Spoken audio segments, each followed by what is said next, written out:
Block 8. There's the sound of loud desert wind and a flamenco cry, followed by a dramatic phrase of music. A flickering diamond blue radiance floods the hotel entrance. The crouching, grimacing hunchback shakes his hoop of bells, which is the convention for the appearance of each legendary figure. Lord Byron appears in the doorway, ready for departure. Gutman raises his hand for silence. Gutman. You're leaving us, Lord Byron? Byron. Yes, I'm leaving you, Mr. Gutman. Gutman. What a pity. This is a port of entry and departure. There are no permanent guests.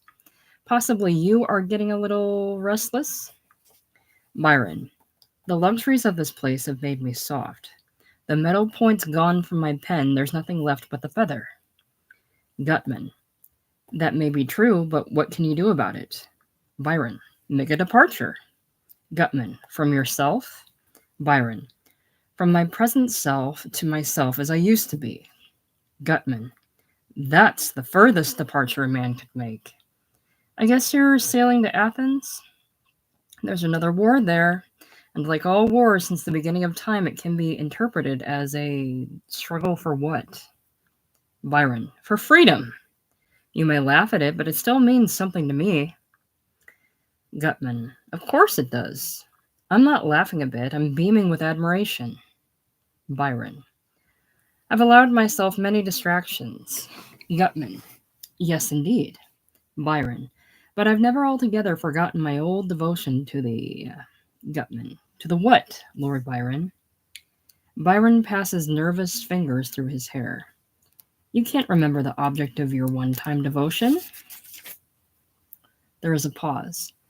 Byron limps away from the terrace and goes toward the fountain. Byron.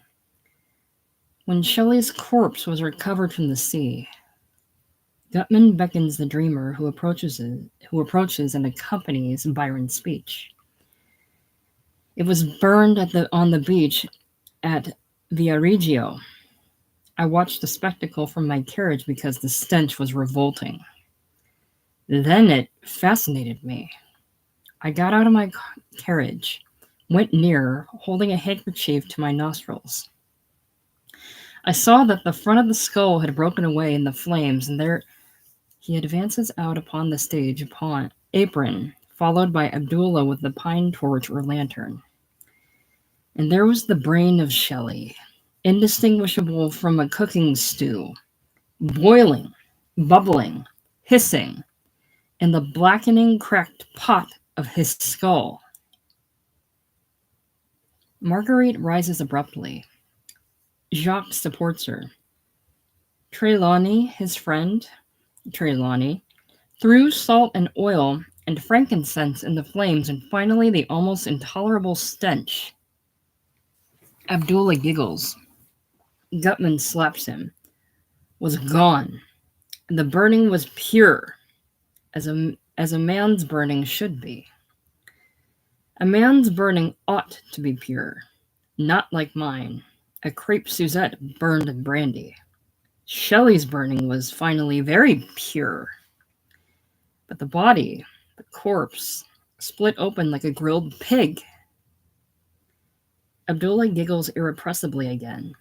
Gutman grips the back of his neck, and he stands up stiff and assumes an expression of exaggerated solemnity. And then Trelawney, as the ribs of the corpse unlocked, reached into them as a baker reaches quickly into an oven. Abdullah almost goes into another convulsion, and snatched out, as a baker would, a biscuit, the heart of Shelley. Snatched the heart of Shelley out of the blistering corpse, out of the purifying blue flame. Marguerite resumes her seat, Jacques his. And it was over, I thought. And he turns slightly from the audience and crosses upstage from the apron. He faces Jacques and Marguerite. I thought it was a disgusting thing to do, to snatch a man's heart from his body. What can one man do with another man's heart? Jacques rises and strikes the stage with his cane. Jacques, passionately. He can do this with it. He seizes a loaf of bread on his table and descends from the terrace. He can twist it like this. He twists the loaf. He can tear it in half like this. He tears the loaf in two. He can crush it under his foot. He drops the bread and stamps on it. And kick it away like this. He kicks the bread off the terrace. Lord Byron turns away from him and limps again out upon the stage apron and speaks to the audience. Byron. That's very true, Signor. But a poet's vocation, which used to be my vocation, is to influence the heart in a gentler fashion than you have made your mark on that loaf of bread. He ought to purify it and lift it above its ordinary level. For what is the heart but a sort of, he makes a high groping gesture in the air, a sort of instrument that translates noise into music, chaos into order.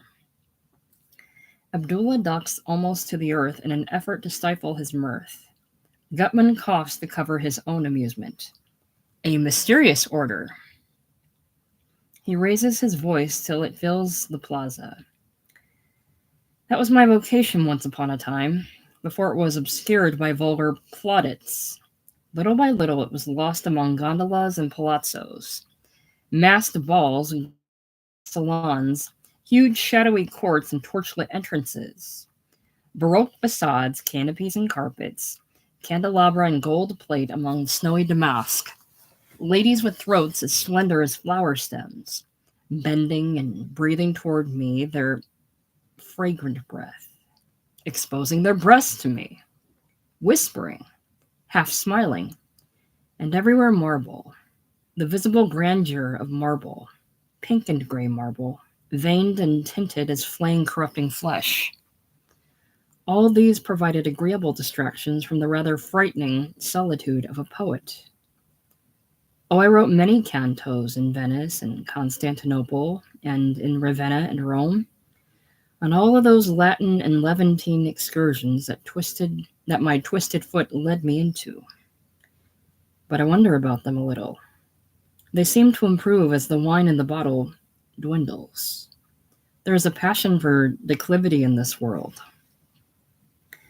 And lately I found myself listening to hired musicians behind a row of artificial palm trees, instead of the single, pure-stringed instrument of my heart. Well then, it's time to leave here.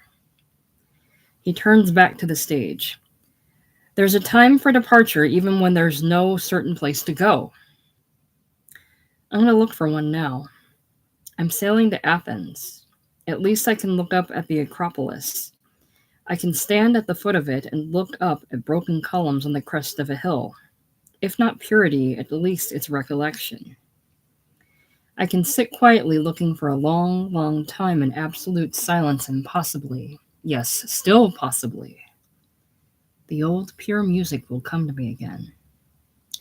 Of course, on the other hand, I may hear only the little noise of insects in the grass.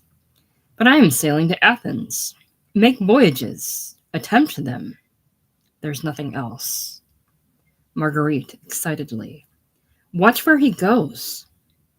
Lord Byron limps across the plaza with his head bowed, making slight apologetic gestures to the wheedling beggars who shuffle about him. There is music. He crosses toward the steep alleyway out. The following is played with a quiet intensity, so it will be in a lower key than the later Fugitivo state. Scene. Watch him. Watch him. See which way he goes. Maybe he knows of a way that we haven't found out. Jacques. Yes, I'm watching him, Cara. Lord and Lady Mulligan half rise, staring anxiously through monocle and lorgnon. Marguerite. Oh my God. I believe he's going up that alley. Jacques. Yes, he is. He has. Lord and Lady Mulligan. Oh, the fool. The idiot. He's going under the arch. Marguerite. Jacques, run after him. Warn him. Tell him about the desert he has to cross. Jacques. I think he knows what he's doing. Marguerite. I can't look. She turns to the audience, throwing back her head and closing her eyes. The desert wind sings loudly as Byron climbs to the top of the steps.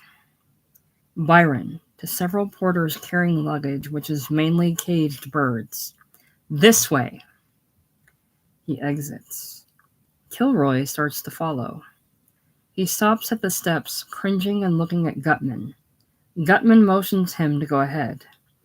Kilroy rushes up the stairs. He looks out, loses his nerve, and sits, blinking his nose. Gutman laughs as he announces. Gutman. Block 9 on the Camino Real. He goes into the hotel. Block 9. Abdullah runs back to the hotel with the billowing flambeau. A faint and faraway humming sound becomes audible. Marguerite opens her eyes with a startled look. She searches the sky for something.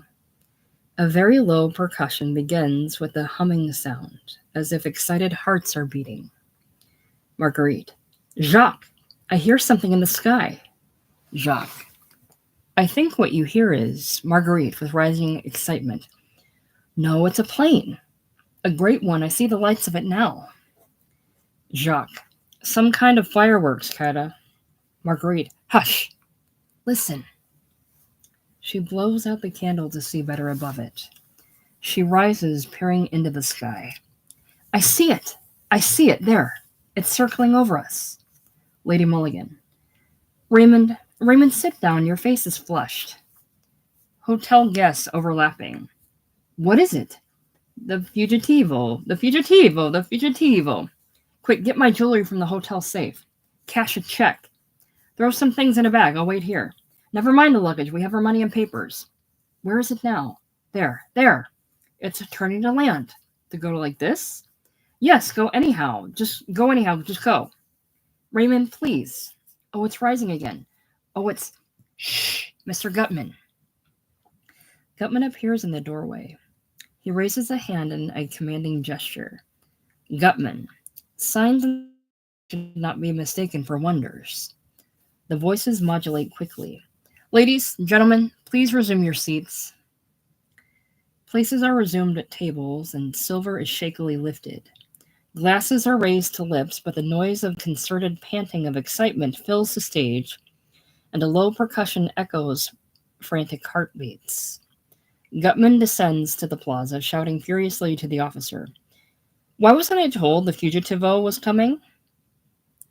Everyone, almost as a man, rushes into the hotel and reappears almost at once with hastily collected possessions. Marguerite rises but appears stunned.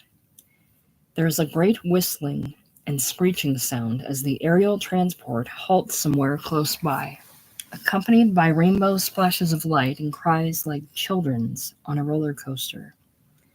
Some incoming passengers approach the stage down an aisle of the theater, preceded by redcaps with luggage. Passengers. What a heavenly trip. The scenery was thrilling. It's so quick. The only way to travel. Etc., etc. A uniformed man, the pilot, enters the plaza with a megaphone. Pilot, through the megaphone. Fugitivo now loading for departure. Fugitivo loading immediately for departure. Northwest corner of the plaza. Marguerite.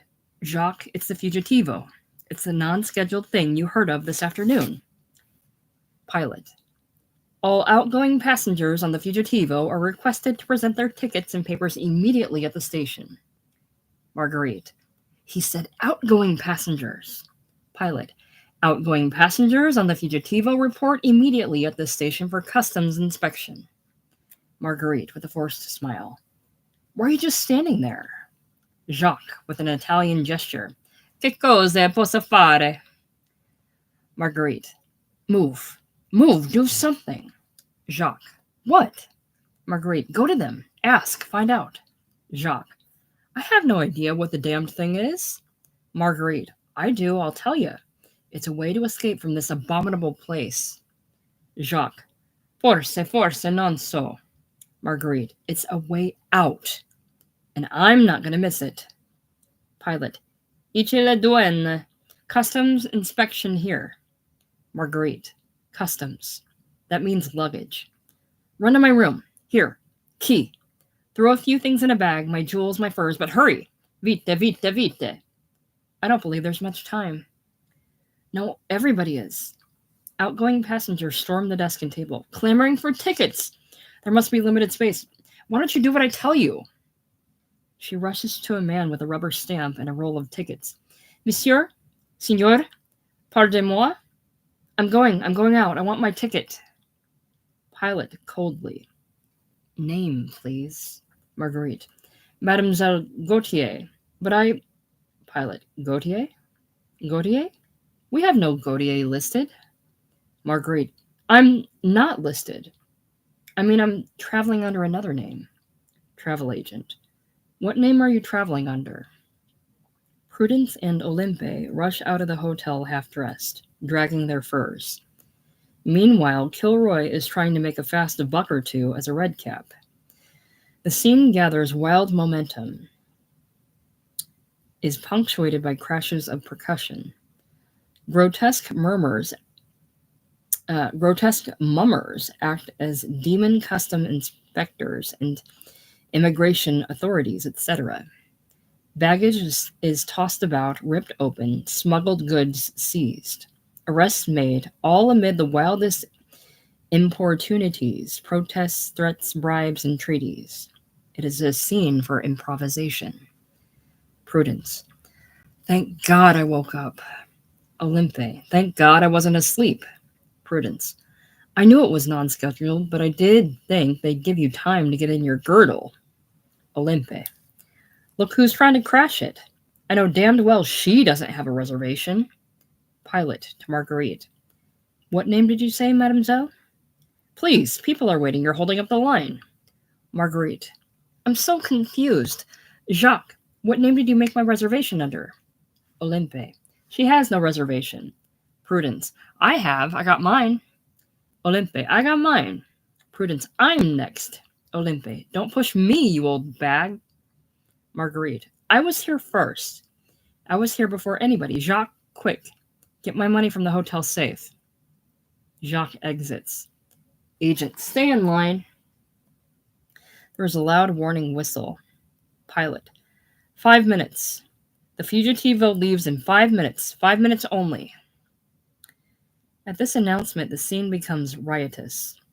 Travel agent. 4 minutes. The fugitivo leaves in 4 minutes. Prudence and Olympe are shrieking at him in French. The warning whistle blasts again. 3 minutes. The fugitivo leaves in 3 minutes. Marguerite, topping the turmoil. Monsieur, please. I was here first. I was here before anybody. Look. Jacques returns with her money. I have thousands of francs. Take whatever you want. Take all of it. It's yours. Pilot. Payment is only accepted in pounds sterling or dollars. Next, please. Marguerite. You don't accept francs? They do at the hotel. They accept my francs at the Siete Mares. Pilot. Lady, don't argue with me. I don't make the rules. Marguerite. Beating her forehead with her fist. Oh, God, Jacques. Take these back to the cashier. She thrusts the bills at him. Get them changed to dollars or... Hurry, tout de suite. I'm gonna faint. Jacques. But Marguerite. Marguerite. Go, please. Pilot. Closing. We're closing now. The fugitivo leaves in 2 minutes. Lord and Lady Mulligan rush forward. Lady Mulligan. Let Lord Mulligan through. Pilot to Marguerite. You're standing in the way. Olympe screams that the customs inspector dumps her jewels on the ground. She and Prudence butt heads as they dive for the gems. The fight is renewed. Marguerite, detaining the pilot. Oh, look, monsieur.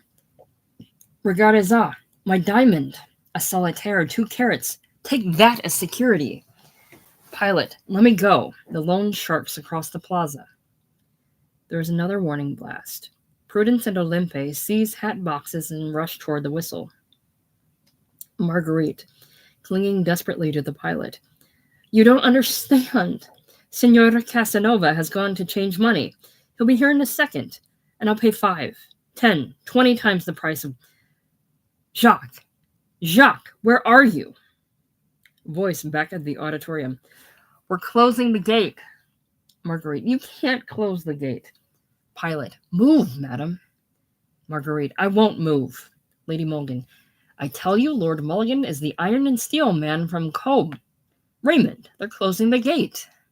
Lord Mulligan, I can't seem to get through. Gutman, hold the gate for Lord Mulligan. Pilot to Marguerite, madam, stand back or I will have to use force. Marguerite, Jacques, Jacques. Lady Mulligan, let us through, we're clear. Pilot, madam, stand back and let these passengers through. Marguerite, no, no, I'm first. I'm next. Lord Mulligan, get her out of our way. That woman's a whore. Lady Mulligan, how dare you stand in our way? Pilot, officer, take this woman. Lady Mulligan, come on, Raymond. Marguerite, as the officer pulls her away. Jacques, Jacques, Jacques. Jacques returns with changed money. Here's the money. Pilot, all right, give me your papers. Marguerite, my papers? Did you say my papers? Pilot, hurry, your passport. Marguerite, Jacques, he wants my papers. Give him my papers, Jacques. Jacques, the lady's papers are lost. Marguerite, wildly, no, that is not true. He wants to keep me here. He's lying about it. Jacques, have you forgotten that your papers were stolen? Marguerite, I gave you my papers. I gave you my papers to keep. You've got my papers. Screaming, Lady Mulligan breaks past her and descends the stairs. Lady Mulligan, Raymond, hurry. Lord Mulligan, staggering on the top step. I'm sick. The street cleaners disguised as expensive morticians in swallowtail coats come rapidly up the aisle of the theater and wait at the foot of the stairway for the tottering tycoon. Lady Mulligan, you cannot be sick till we get on the Fugitivo. Lord Mulligan, forward all cables to Guarantee Trust in Paris. Lady Mulligan, Place de la Concorde. Lord Mulligan, thank you. All purchases COD to Mulligan Iron and Steel Works in Cobb. Thank you. Lady Mulligan, Raymond, who are these men? Lord Mulligan, I know these men. I recognize their faces. Lady Mulligan, Raymond, they're the street cleaners. She screams and runs up the aisle, screaming repeatedly, stopping halfway to look back. The two street cleaners seize Lord Mulligan by either arm as he crumples. Pack Lord Mulligan's body in dry ice. Ship Air Express to Cobb, care of Mulligan Iron and Steel Works in Cobb. She runs sobbing out of the back of the auditorium as the whistle blows repeatedly and the voice shouts, I'm coming. Marguerite, Jacques, oh God. Pilot, the Fugitivo is leaving. All aboard? He starts toward the steps. Marguerite clutches his arm. Let go of me. Marguerite, you can't go without me. Pilot, officer, hold this woman. Jacques, Marguerite, let him go. She releases the pilot's arm and turns savagely on Jacques. She tears his coat open, seizes a large envelope with papers, and rushes after the pilot, who has started down the steps over the orchestra pit and into the center aisle of the house. Timpani build up as she starts down the steps, screaming. Marguerite, here! I have them here! Wait! I have my papers now! I have my papers! The pilot runs cursing up the center aisle as the Fugitivo whistle gives repeated short, shrill blasts. Timpani and dissonant brass are heard. Outgoing passengers burst into hysterical song, laughter, shouts of farewell. These can come over a loudspeaker at the back of the house, voiced in distance. Going! Marguerite, attempting as if half paralyzed to descend the steps. Not without me! No, not without me! Her figure is caught in the dazzling glacial light of the follow spot. It blinds her. She makes violent, crazed gestures, clinging to the railing of the steps. Her breath is loud and hoarse as a dying person's. She holds a blood-stained handkerchief to her lips. There is a prolonged, gradually fading, rocket-like roar as the Fugitivo takes off. Shrill cries of joy from departing passengers. Something radiant passes above the stage, and streams of confetti and tinsel fall into the plaza. Then there is a great calm. The ship's receding roar diminished to the hum of an insect. Gutman, somewhat compassionately, Block 10 on the Camino Real. Block 10. There is something about the desolation of the plaza that suggests a city devastated by bombardment. Reddish lights flicker here and there as if ruins were smoldering, and wisps of smoke from them. La Madrecita, almost inaudibly. Donde? The dreamer.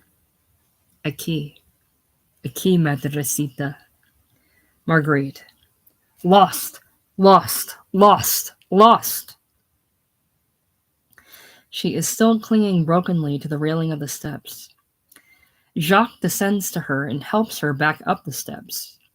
Jacques. Lean against me, Cara. Breathe quietly now. Marguerite. Lost. Jacques. Breathe quietly. Quietly. And look up at the sky. Marguerite. Lost. Jacques. These tropical nights are so clear. There's the Southern Cross. Do you see the Southern Cross, Marguerite? He points through the proscenium. They are now on the bench before the fountain. She is resting in his arms. And there, over there is Orion, like a fat golden fish swimming north in the deep clear water. And we are together, breathing quietly together, leaning together, quietly. Quietly together, completely, sweetly together. Not frightened now, not alone, but completely quiet together. La Madrecita, led into the center of the plaza by her son, has begun to sing very softly. The reddish flares dim out and the smoke disappears. All of us have a desperate bird in our hearts, a memory of some distant mother with wings. Marguerite. I would have left without you. Jacques. I know. Marguerite. Then how can you still? Jacques, hold you? Marguerite nods slightly. Because you've taught me that part of love which is tender. I never knew it before. Oh, I had mistresses that circled me like moons. I scrambled from one bedchamber to another bedchamber with shirt tails always aflame. From girl to girl like buckets of coal oil poured on a conflagration. But never loved until now with the part of love that's tender. Marguerite, we're used to each other. That's what you think is love. You'd better leave me now. You'd better go and let me go because there's a cold wind blowing out of the mountains and over the desert and into my heart. And if you stay with me now, I'll say cruel things. I'll wound your vanity. I'll taunt you with the decline of your male vigor. Jacques. Why does disappointment make people unkind to each other? Marguerite. Each of us is very much alone. Jacques. Only if we distrust each other. Marguerite. We have to distrust each other. It is our only defense against betrayal. Jacques. I think our defense is love. Marguerite. Oh, Jacques. We're used to each other. We're a pair of captive hawks caught in the same cage. And so we've grown used to each other. That's what passes for love at this dim, shadowy end of the Camino Real. What are we sure of? Not even of our existence, dear comforting friend. And whom can we ask the questions that torment us? What is this place? Where are we? A fat old man who gives us sly hints that only bewilder us more. A fake of a gypsy squinting at cards and tea leaves. What else are we offered? The never-broken procession of little events that assure us that we and strangers about us are still going on? Where? Why? And the perch that we hold is unstable. We're threatened with eviction, for this is a port of entry and departure. There are no permanent guests. And where else have we to go when we leave here? Bide a while? Ritz men only? Or under that ominous arch into terra incognita? We're lonely. We're frightened. We hear the street cleaners' piping not far away.